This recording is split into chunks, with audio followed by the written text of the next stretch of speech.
All right, thank you everyone for joining us today. So if you've been to these events before, you know we keep things pretty prompt, 12 to 1 here. So we're going to start right on time. This is a Mackinac Center Issues and Ideas Policy Forum. We do these when the legislature is in session on active policy issues, usually that are going on in the state of Michigan or ones that we think might be of interest to lawmakers and the general public. And today we're going to talk about occupational licensing laws. This event is occupational hazard, state licensing laws in Michigan, though we are going to talk about this a bit from a national perspective as well. So there's about 1 million Michiganders who are required to obtain an occupational license or certification from the state of Michigan in order to legally work. That's everything from acupuncturist to window installer. These laws typically require fees, education, training hours, tests, and then continuing education. They limit who is eligible to work. They often block those with criminal backgrounds or people who are moving in from other states. So every occupational license limits the supply of workers, which economic theory suggests means fewer jobs and higher prices for consumers. An argument for many of these regulations are that they establish kind of a baseline competency, they protect public health and safety. So is that the case? We're going to discuss that here today. And a lot of licensing discussion ends up being kind of on should something be licensed or not. But there's a lot that goes into it because even without an occupational license, most jobs are regulated in some way. So we'll talk kind of about the different options of how things get regulated and what some of the options are besides a full-on license. So I'm proud to be joined today by our panel. We have Jamie Kavanaugh. Jamie is an attorney with the Institute for Justice. Her practice focuses on economic liberty and private property. She's been published pretty much anywhere you can think of. IJ is a public interest law firm based out of Arlington, Virginia, and then they have branches all over the country. They often represent people in court who are suing in order to have more freedom to work. Connor Norris, he's a research analyst for the Nee Center for the Study of Occupational Regulation at the John Chambers School of Business and Economics at West Virginia University. He has also been published in all the other places you might not have heard of. And we're thrilled because I learned today this is Connor's first time here in Michigan, so he picked a great time of year. So we were going to do this in the middle of January, but we just bumped it up. And Mike Zimmer. Mike has had a distinguished career in state government. He served as cabinet director for former Governor Rick Snyder, as well as director of the Michigan Department of Licensing and Regulatory Affairs. He earned a degree from Michigan State University and his JD from George Washington University. He's a Michigan native. So the way this is going to work, we're going to each will kind of spend a couple minutes talking about their areas of work, and then I'll do some moderated questions, and then you can write down your questions if you have them, and then we'll take them and do questions from the audience to kind of wrap up. So go ahead and feel free to do that as you think of things. So we're going to start with Connor first. So Connor, why don't you start off and talk about your areas of research and particularly covering this from the national perspective. Yes, and thank you for bringing me out here to Michigan for my first time. I actually went to North Dakota in December, so there's nothing you can do worse than that. But yeah, like you said, I am at the Nee Center for the Study of Occupational Regulation at West Virginia University. So I'm in academia, and I focus on the things you've never read in places you've never read. So first I want to talk a little bit about what occupational licensing is.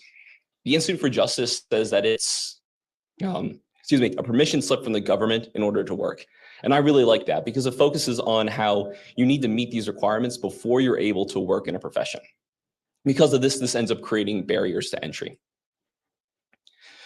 So why do we try to license professions? Obviously, the main reason is to try to protect consumers, ensure they are able to receive high quality services and that they're not being harmed.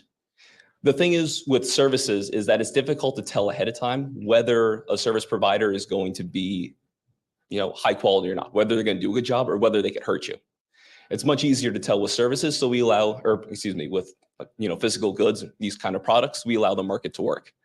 But for services, we often rely on occupational licensing because, again, people can get harmed. And by the time the market would would work and push them out, they would injure a lot of people along the way. In order to ensure that they are high quality, one of the major requirements for occupational licensing is education. Licensed professions tend to have more education than unlicensed profession, and Moritz Kleiner, who most of the things I'll be citing come from him because he's done so much work in this field, found that for occupational licenses, they tend to move professions from a high school degree to an associate's degree, or from a bachelor's degree to a professional or graduate degree. Now, this education, I work in academia, so obviously I think education is a good thing.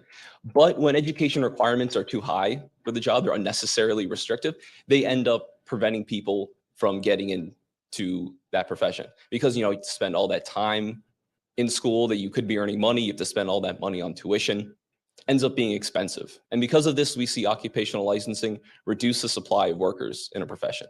We estimate it's somewhere between 17 and 27%, depending on the data source and whether we're looking at all professions or just a subset of licensed professions. But this has a serious impact on the number of people that are able to enter these fields.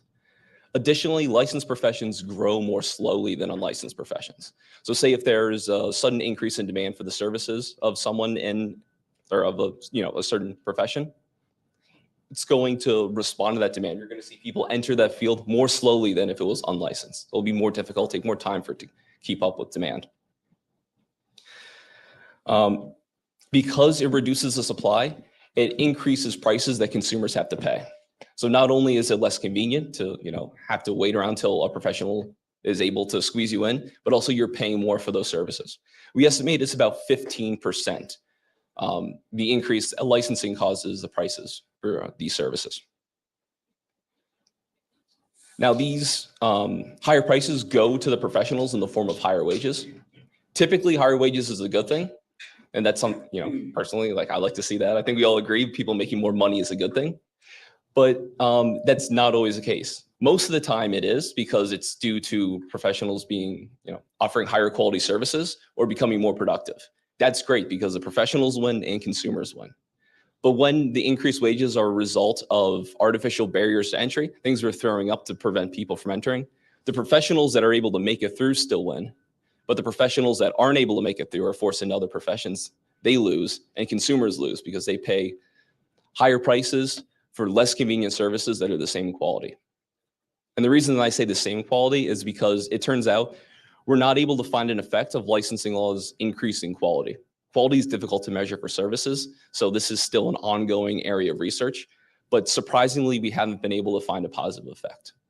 And we should think that education, hands-on training from licensed professionals, exams, some of the most common licensing requirements should be able to be effective. But for some reason, we find that it's not. It could be that licensing requirements tend to set education standards too high, so it's actually not really helping. We're seeing diminishing returns where it's just not making the professionals any better. It could be the fact that there is licensed professionals tend to work more hours than unlicensed professionals because of this relative shortage. So it could be that they're being overworked, or it could be the licensing boards aren't really overseeing the practice of these professionals effectively. They don't want to, call out their friends for doing a bad job. It also has a negative effect on mobility because licensing laws are passed by states. If you want to move from one state to another and you're a licensed professional, you have to reapply for licensure. You have to send them, your current license, proof of your education and your training. You have to apply and just wait for the whole process to go through, which obviously takes some time for someone to look over. If there are differences in education and training requirements between states, then you have to often redo that education or redo that training, which adds even more time and more cost. Now, moving is difficult. I moved 2 years ago from Pennsylvania to West Virginia, and that was, a little annoying. It was time consuming, but luckily I was able to start working right away, so I was earning money immediately. I didn't have to take months and months off. Unsurprisingly, we find that licensed professionals move less frequently than unlicensed professionals from one state to another. And there's also a problem with people re-entering the workforce after being incarcerated.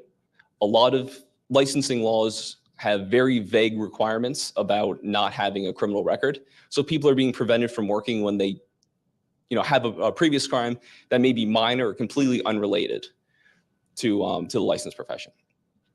Obviously, you don't want someone with like 5 DUIs to be a school bus driver. But if you're going to an office every day and sitting behind a desk, like something like a CPA, it's much less of a concern. And good moral character provisions, they call them that because the laws say the person must be of a good moral character, are incredibly vague. And a lot of people go through not realizing that they're not ineligible for the license, going through the education and training, taking the exams, applying, and then finding out that they're not able to get the license. They were never eligible in the first place, which is a waste of time and money and really hurts, the people going through that. But this also hurts the community in general, more broadly. Research has shown that states that license more professions that don't require a traditional 4-year college degree and tend to have good moral character provisions, these states have an increase in recidivism because employment is like the number one determinant for whether you're going to reoffend or not. So it's harmful for the communities as well. Alan briefly was talking about the total effect of licensing. Nationally, we estimate that it costs 2 million jobs. Labor markets aren't great right now, so this is pretty considerable. There's $7 billion of lost output. So basically, consumers, because of higher prices, delaying or even completely foregoing the services. So these are transactions that would have taken place had licensing not been there. And finally, we estimate $185 billion in misallocated resources. So people spending money on things, maybe it's education, maybe people going into other professions that would not have occurred would licensing not be in place. You said so many things that I have been touching on. I'll end with copying one more thing from you, is that it's not a binary choice between licensing and no regulation whatsoever. There are a number of different alternatives we can use besides occupational licensing, or we can find ways to design licensing laws so that we minimize these costs that they pose to both the community as a whole, to consumers, and to people that want to enter the profession. Thank you, Connor. All right, Jamie Kavanaugh. Hi, excuse me. So, hi, everyone. I am very happy to be here today. I'm an attorney with the Institute for Justice, and I work on reducing or getting rid of occupational licenses, both through litigation and through legislative change. But I want to give a couple examples from litigation to show how we can try and reduce some of these problems and these negative consequences we're seeing as a result of occupational licensing. So one case that I worked on that we won very recently in the state of Georgia is about a license for lactation consultants, women who help other women learn how to breastfeed. And they have been doing this safely in Georgia and all around the country without a license for all time. Arguably, women have been giving each other this advice since the beginning of time. So Georgia created a license because one of the private certifying bodies that educates lactation consultants went to the legislature and said, we want a license. And when you create this license, you should make it so that everyone has to take our training to be eligible for the license. So it doesn't matter that there's hundreds, thousands probably of people in Georgia working safely right now in this profession. It doesn't matter that hospitals and physicians' offices already hire these people and trust them to do their work. We need to license them, and we need to make sure that instead of having this variety of training options that they have right now, we want to make them go through our training, which involves a few years of college courses, between 300 and 1,000 practical hours. So these are real burdens for people who want to work in this space and provide this care to patients. And at the end of the day, the bulk of what lactation consultants are doing are affirming a mother's choice to breastfeed, giving very basic advice about positioning, how to hold the baby, how to know if you have a latch, stuff like that. They can't diagnose a problem. They're not doctors. They can't treat a problem, a medical problem. They're not doctors. Nurses can't do that. So they have to refer anything that they see that is, a medical condition.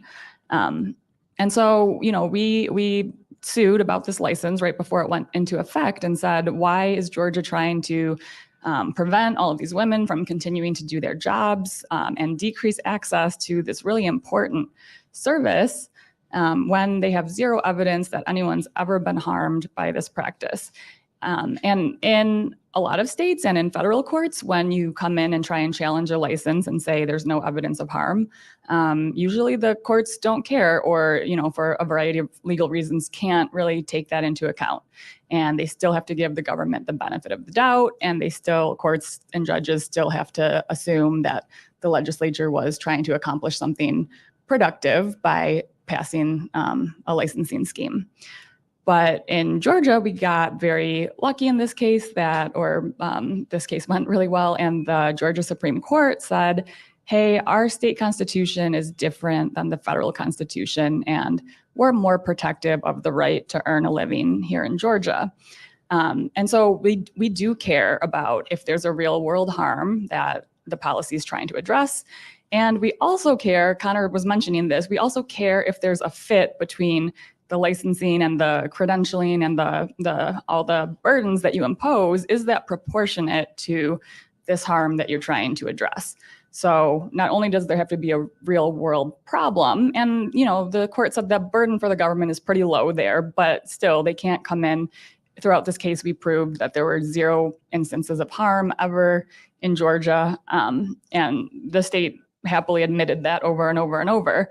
And so the court said, if no one's getting harmed, why would we impose this barrier, and especially this sky-high barrier? But, the court articulated very clearly that in the future, when we're reviewing these types of laws, we want to know that the means that the legislature has chosen, all of the requirements you have to complete just to get a license, we want to know that those are connected to the job that you're going to be doing and to the actual problem that the legislature is trying to remedy. And that sounds really straightforward, but that's exactly what Connor was mentioning, where sometimes these requirements are having diminishing returns because we're asking preschool teachers in Washington, D.C., they have to have a 4-year degree to be a preschool teacher. And the judge in that case said that a good reason for that was because preschoolers often ask the question, why?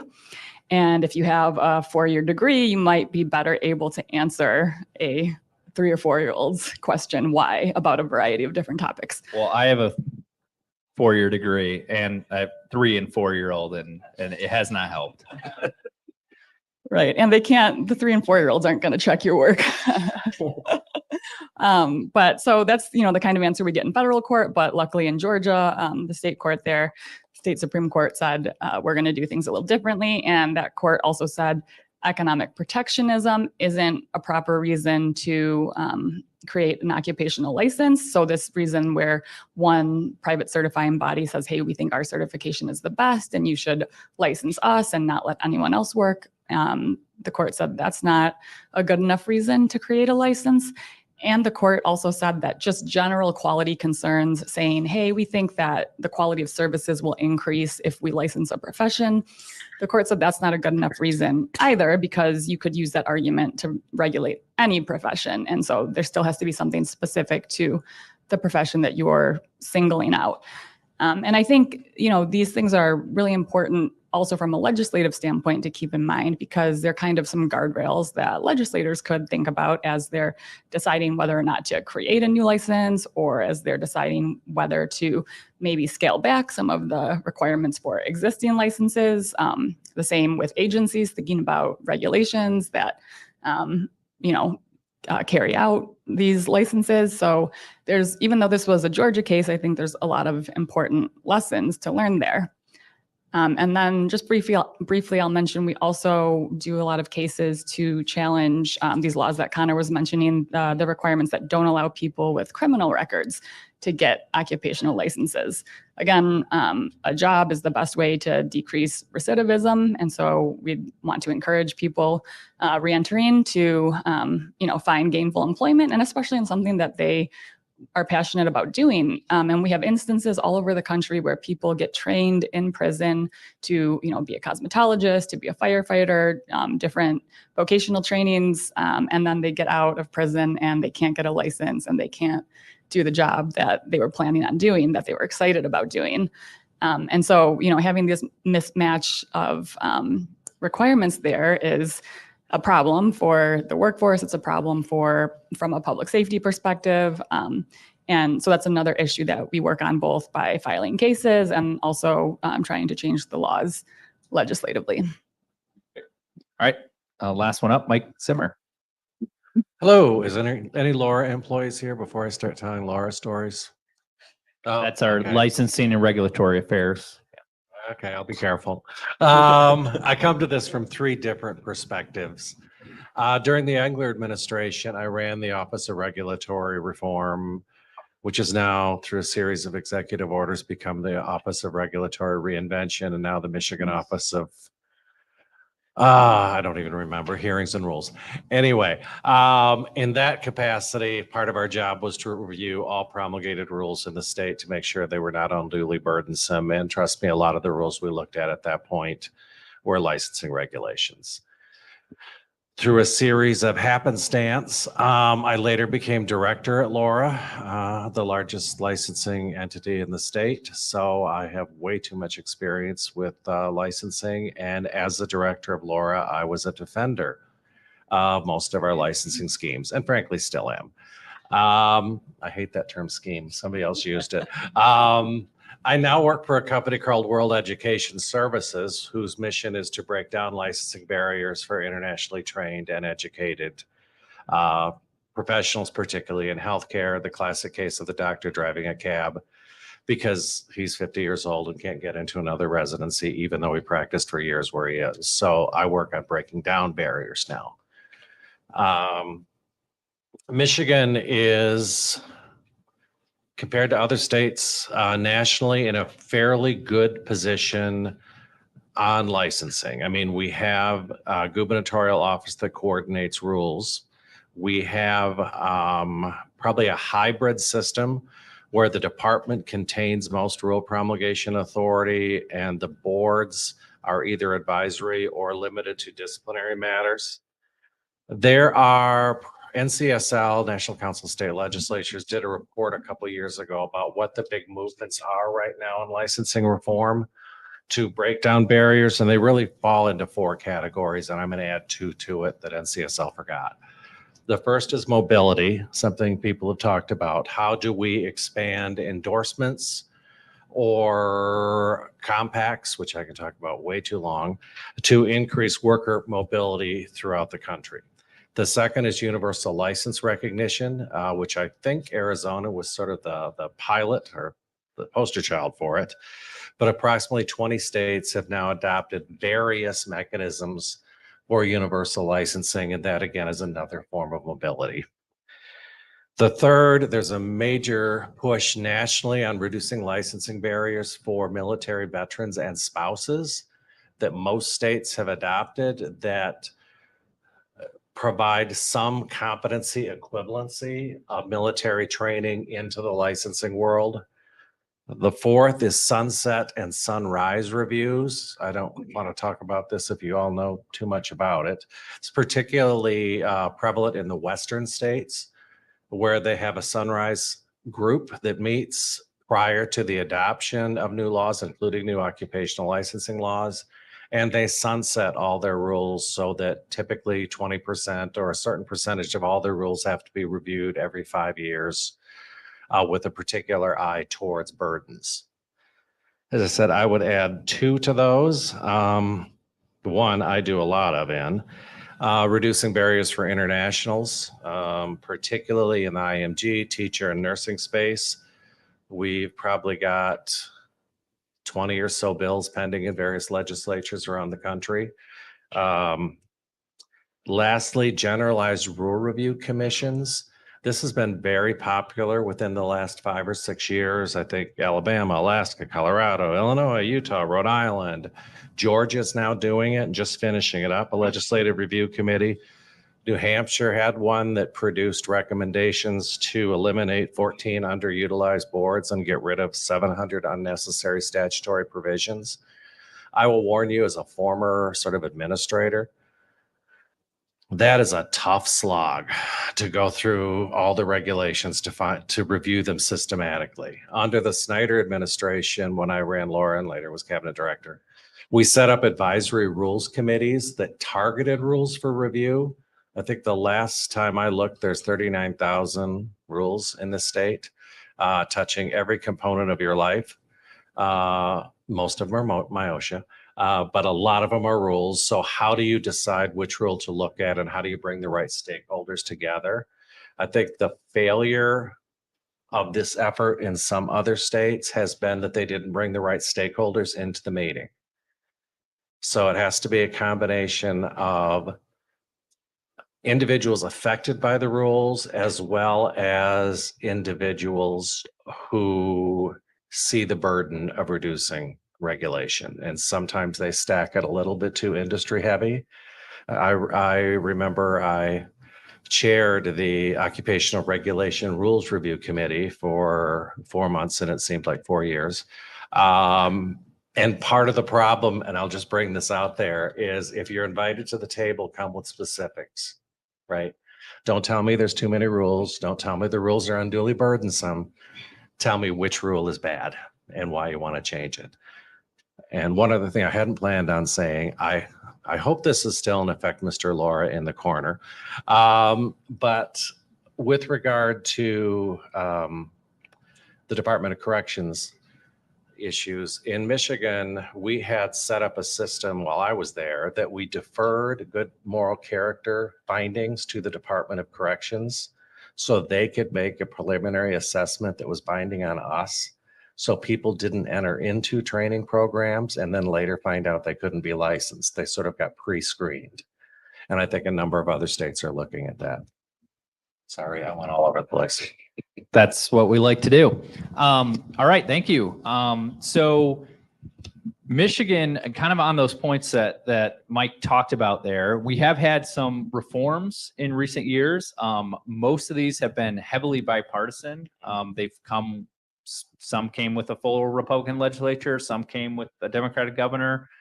There's been variations on kind of those points. I mean, the main bipartisan on the criminal justice side was we have a good moral character provision in our law. We've essentially set it up where we were the person we will allow to get licensed as long as their criminal action one has to be a felony and is not directly related to the crime. So if you have a felony where you've stolen money from people, yeah, you're not going to get the CPA license. But one of the people that we work closely with, we had a guy who's a licensed contractor. He had pretty continual issues with his life with drug abuse. He had served prison time for that. But once he cleaned himself up, he, for a couple of years, could not get that license in order to work construction for his family's company, actually. And then once those rules went through, he did. And then every year, Laura has to do a report to the legislature that labels who have you denied license to and why. And there's very, very few throughout the year. So that has been a fairly effective return. I spent a lot of time working on that. And one of the things, just noting based kind of off what Jamie said, is the thing you have to understand is this isn't about a tough on crime, soft on crime issue.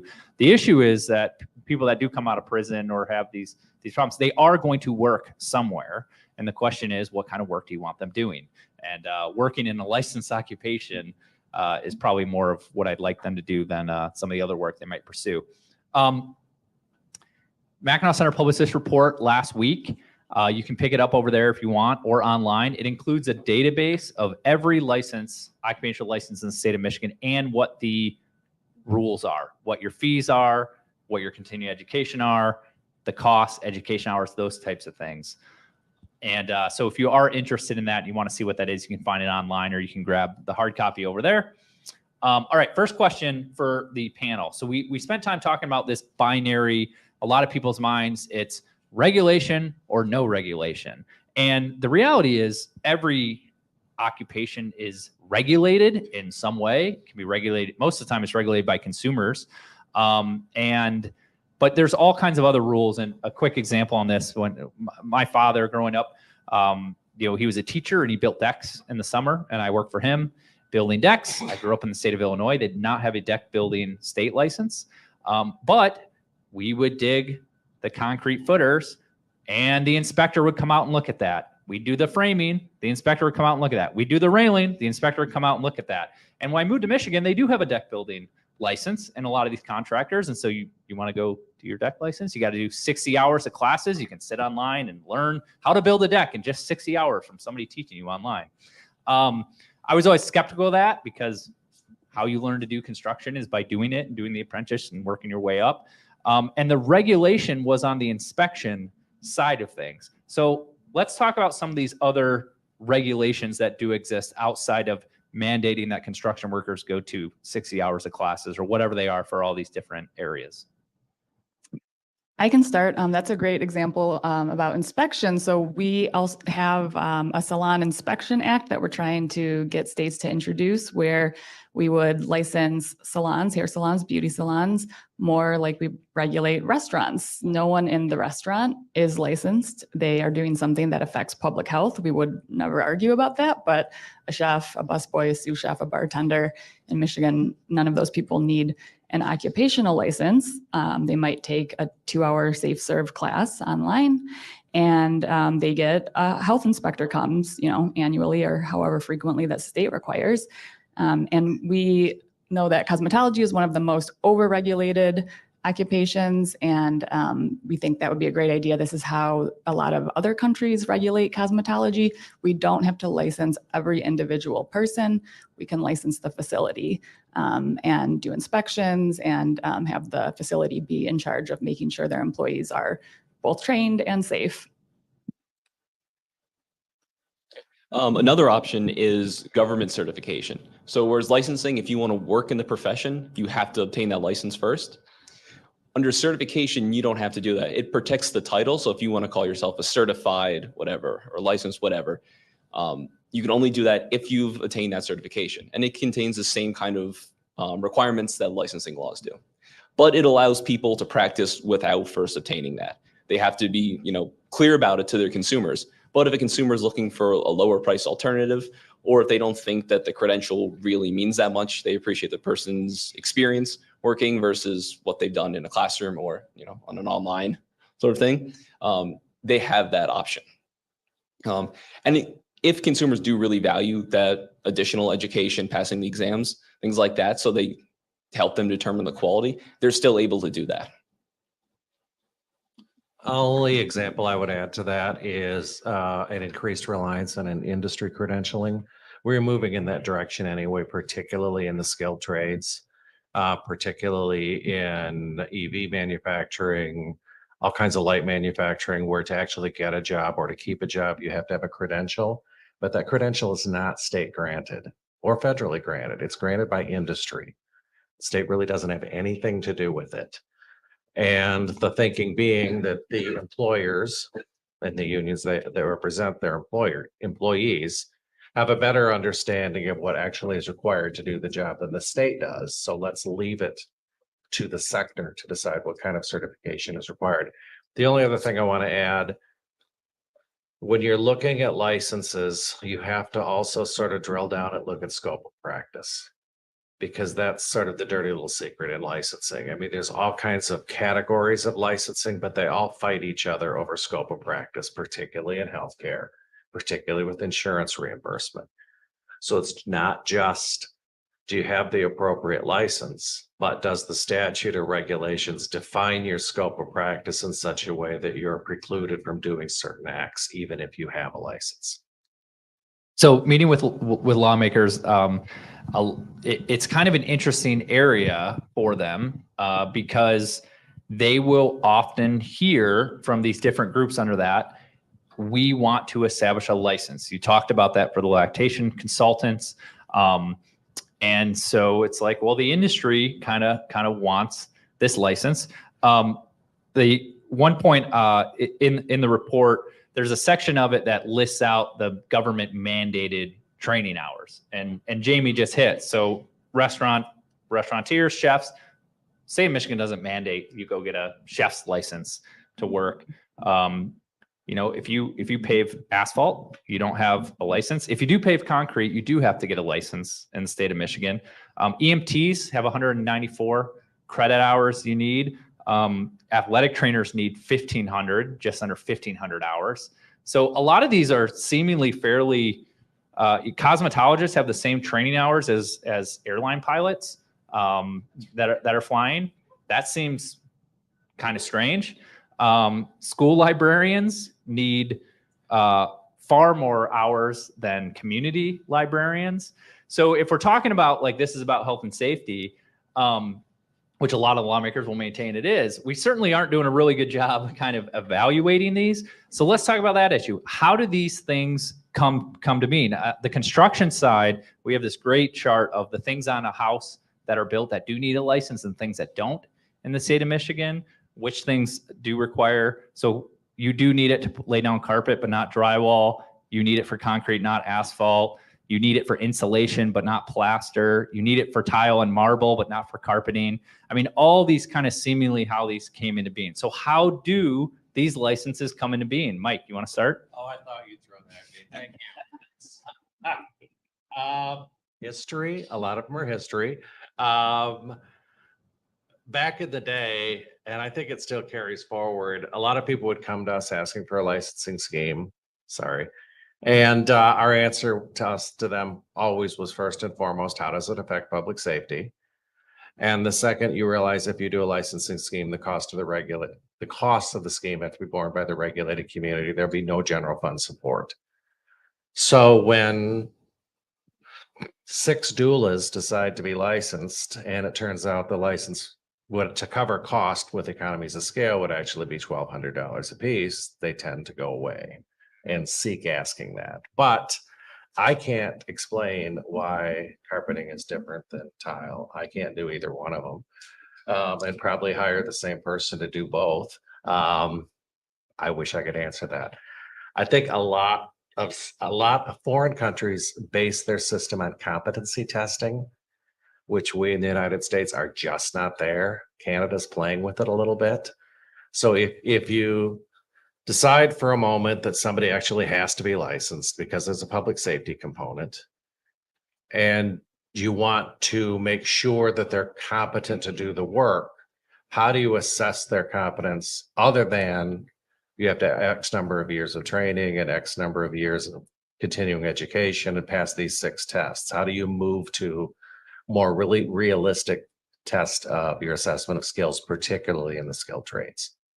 Yeah, and I was talking with somebody recently on that because they ran like a daycare center, and we were talking about the point, and it's like, well, if you have a daycare center of X size, you have to go through all these regulations. If it's kind of a smaller size, you have a lot fewer. If I hire a nanny, hire whoever you want. Do they have to have a degree? No. Can they be a friend of the family? Sure. Can you not know them? Never met them in your life? Absolutely. Hire whoever you want. There's no state mandate on Unless that. they're receiving state reimbursement, and then they have to be licensed. Right. And so then that is a different regulatory structure. And so a lot of this does determine kind of on what people's preferences are and how they determine it. So other ways that licensing comes into being? In the healthcare sphere, a lot of different sectors or occupations, types of therapists, types of providers say, hey, we need licensure to get federal reimbursements. And that's not true, actually. That's Obamacare, ACA does not say that you have to be licensed. States like North Carolina have figured out how to provide reimbursements for lactation consultants without licensing them. We have model language at IJ that can help with that if anyone's interested in that. So you can do something like what Connor was mentioning, a voluntary government certification where you say this is a certification just for reimbursement purposes and it does not restrict anyone else from continuing to practice in this occupation. So there's lots of ways that you can address this problem without limiting who can practice in the field. But that's a big area, a growing area is in the healthcare space. Anything to add, Connor? I'll just note that it's not consumer advocacy groups who are clamoring for licensing. So just to make your barber story worse, put this in the next edition.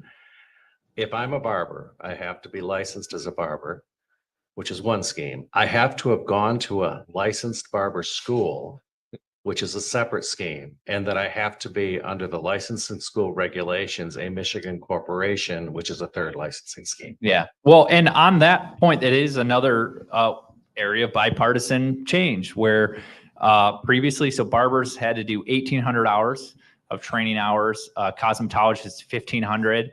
I don't know if that means we value men's hair more than women's hair or something. Somehow one's 1,800, one's 1,500.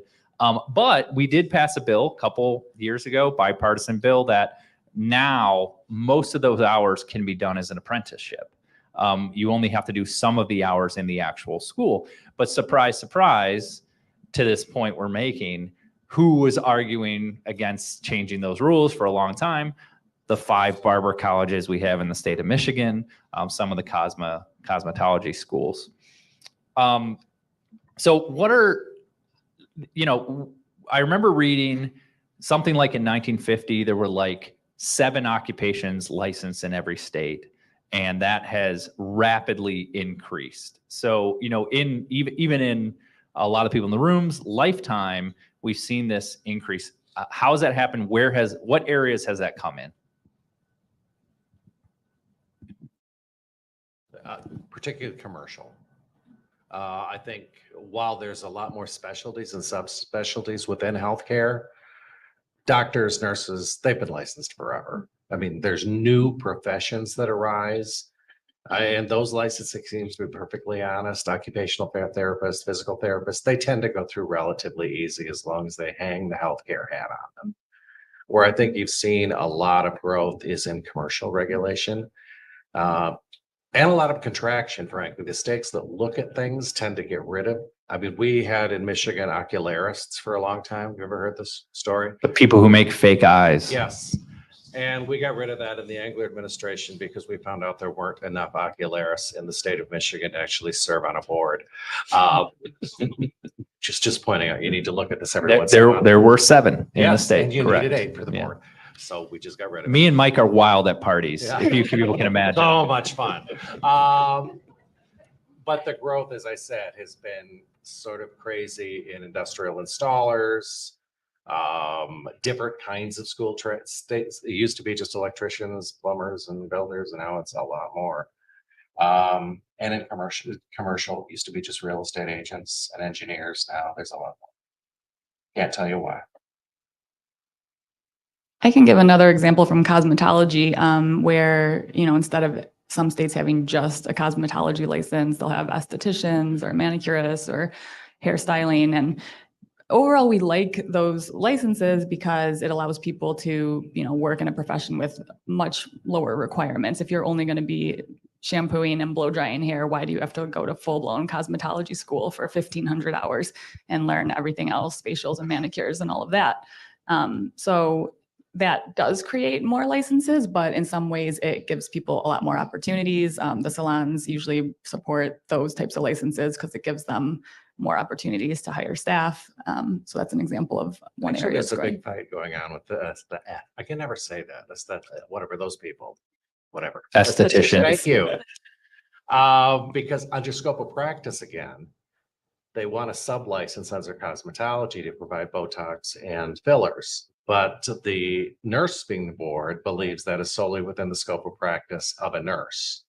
So in that sense, the 2 licensing schemes are in conflict and have to be worked out. So it's not a question of should they be licensed. Everybody's clamoring to license it and leave it to their own professions. Very strange.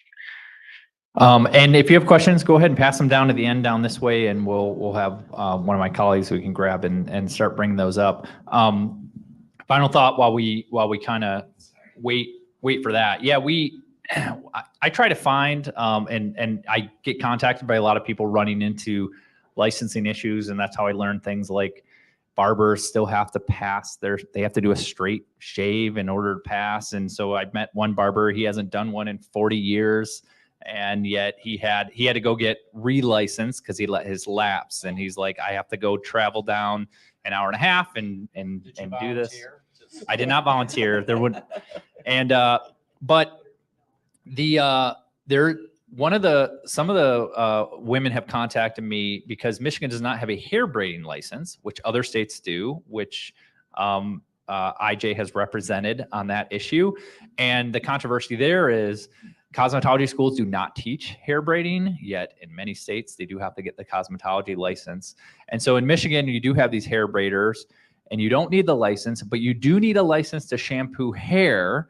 And so these hair braiders get reported by cosmetologists because they have a shampoo bowl inside. And so we did a whole series of articles with hair braiders who'd been reported to the state licensing department because they had shampooing. And I just thought, and of the testimony is like, this is dangerous. We need to regulate shampooing. And I just thought, well, I do that most days at home on my own. So you talked a little about those internal fights. Connor, I'd wonder if you want to take one of the issues on that scope of practice, because there are a lot of these where it is, okay, we should have a license, or we generally have one.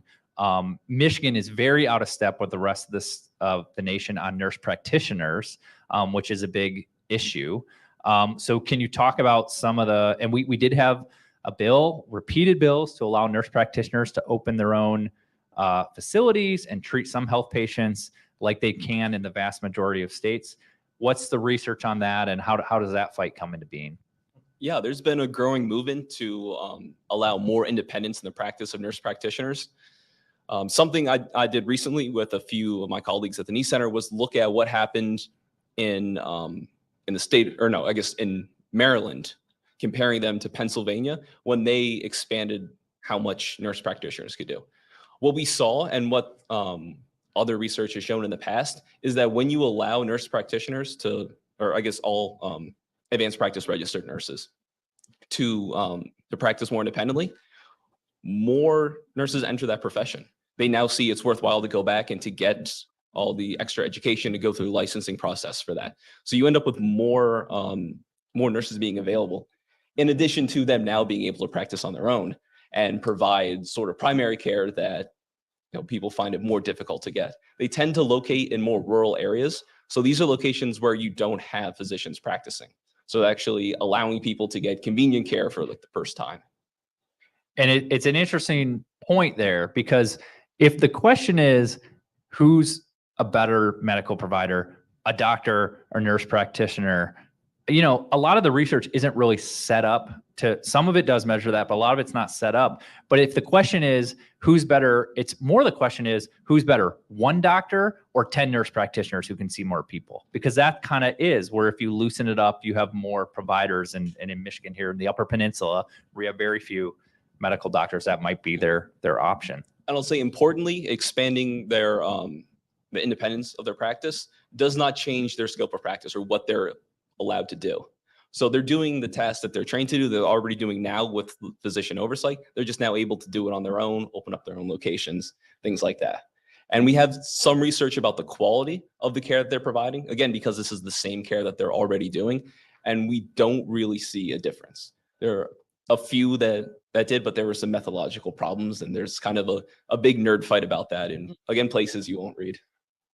Those are my favorite fights.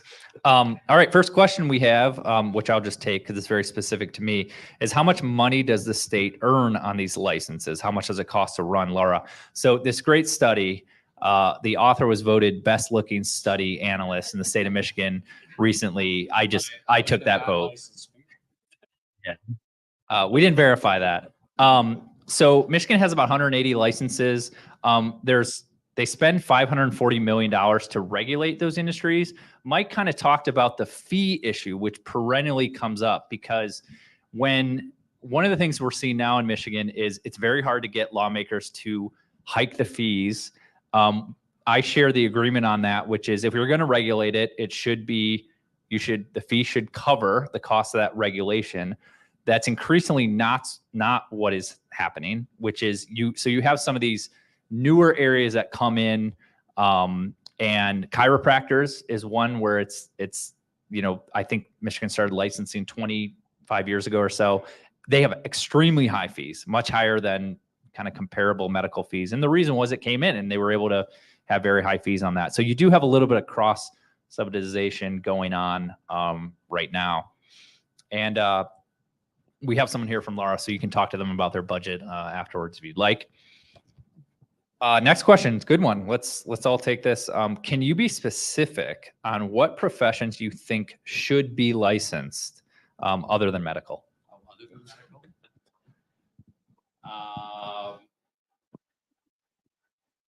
This is a very lawyerly answer. Architects and engineers, because they have to sign legal documents that require them to be licensed. So But even interesting on that, because there are professional engineers and there are engineers, and professional engineers go through licensing.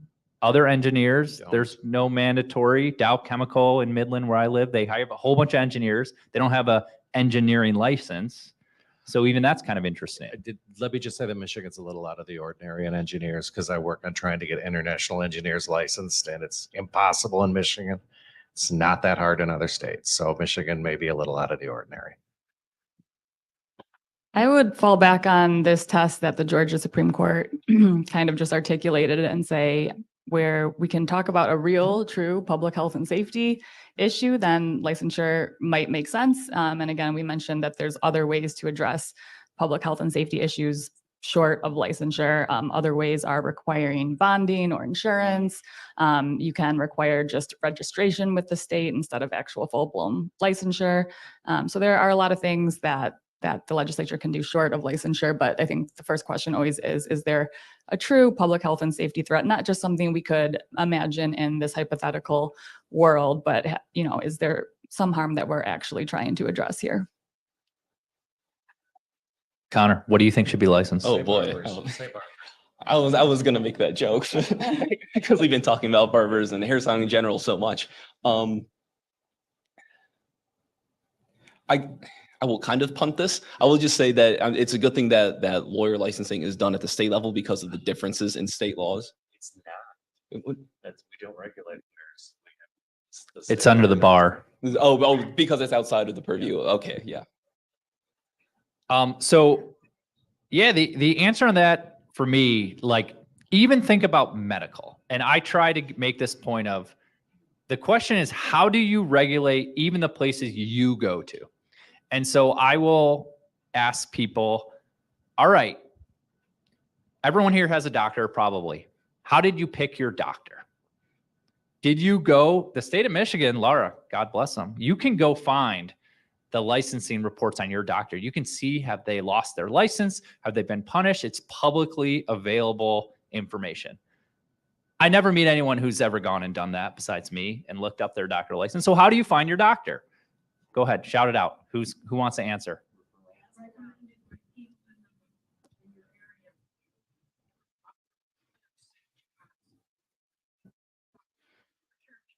People from a church, recommendations.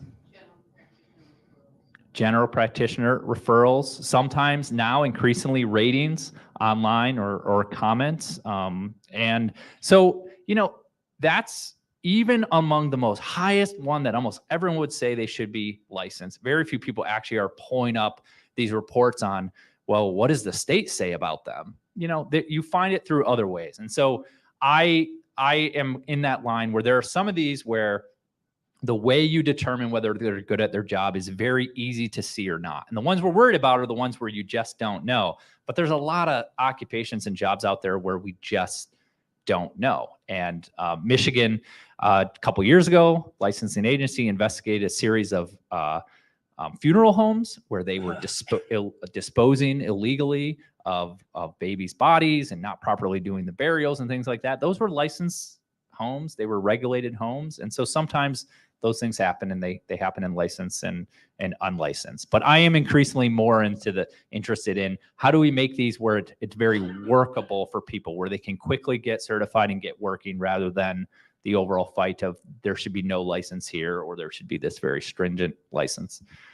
The last question here, and then we're going to have to wrap it up, is about were doulas licensed or registered, and any input on that? They weren't when I ran licensing, but I knew there was a movement to license them. Do you know if they're licensed yet, doulas? Yeah, we did have a midwife license that but came totally up. different. Doulas are licensed in several states, though. Yeah. We're the wrong group to ask, I'm afraid. Okay, well, thank you very much for coming today. We'll hang around if you have other comments or questions. This will be streamed. You can find it online. You can send it to all your cool friends. So we have a couple of other events coming up. We have one on health policy that will be in a couple of weeks. Same place, same time. You can find that on the website. And then we have one on housing and zoning reform on November 8th. Big issue here in Michigan and around the country on how do we get housing prices under control. So please come and join us for that one. Check us out, mackinac.org, for all of our policy research. And we thank you for joining us.